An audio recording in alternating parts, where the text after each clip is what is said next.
स्वामी महाराज हिमालयात असताना काही तपस्वी लोकांच्या गुहेत स्वामी महाराज तत्वज्ञान चर्चा करत होते. तेथे बाहेर 2 वाघ शांत बसलेले होते. त्या परिसरात वाघांनी कधीच कोणाला उपद्रव केला नाही. इतक्यात स्वामींची दृष्टी त्या दोन्ही वाघांवर गेली आणि स्वामींनी त्यांच्याकडे बघितले आणि बोलले, अहो पंडित, तिकडे अंधारात काय बसला आहात? इकडे पुढे या. मागील जन्मात तुम्ही विद्वान म्हणून प्रसिद्ध होता. तुम्हाला मान, सन्मान, पैसा सर्व काही प्राप्त झाले होते. तुम्ही देशोदेशी जाऊन जयपत्र घेतली. तुम्हाला तुमच्या विद्वत्तेचा चांगलाच अहंकार झाला होता आणि ह्यामुळे तुम्ही अनेक पंडितांचा अपमान केला, साधू संत देवांचा धिक्कार केला आणि या अनेक लोकांचा शाप लागून तुम्हाला हा वाघाचा जन्म प्राप्त झाला.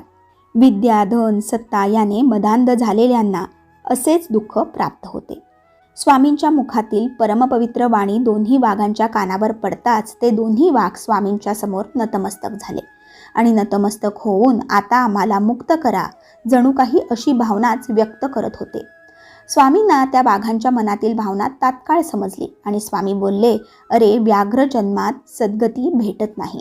तुम्ही पुढील जन्मात काशीमध्ये विद्वान म्हणून जन्माला याल आणि आमची सेवा करून मुक्त व्हाल.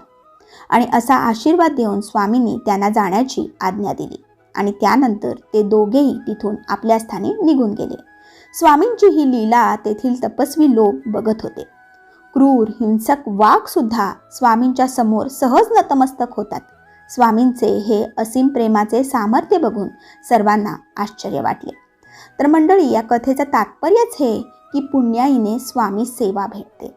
स्वामी सेवेने मोक्षपद प्राप्त होते. हे कायम लक्षात ठेवा. धन्यवाद. श्री स्वामी समर्थ.